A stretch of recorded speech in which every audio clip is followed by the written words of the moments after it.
Is WhatsApp add account feature available in iPhone? Or if not, how you can add to two different accounts in WhatsApp in iPhone?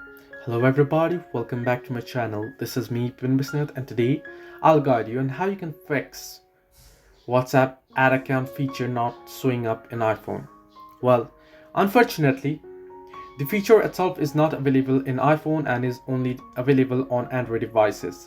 Now it has rolled out for a couple of months on Android already, but it's still yet not out for iPhone. It might get frustrating, it might be frustrating, but what you can do is you can simply go ahead and download WhatsApp Business.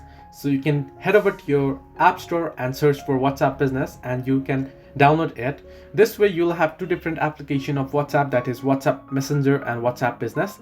You can set up your account, one account in your WhatsApp Messenger and the other account on your WhatsApp Business. So this is how you can use the two account feature in iPhone. Hope this helped. Do like and subscribe and do not forget to leave a comment down below if you have any further issues.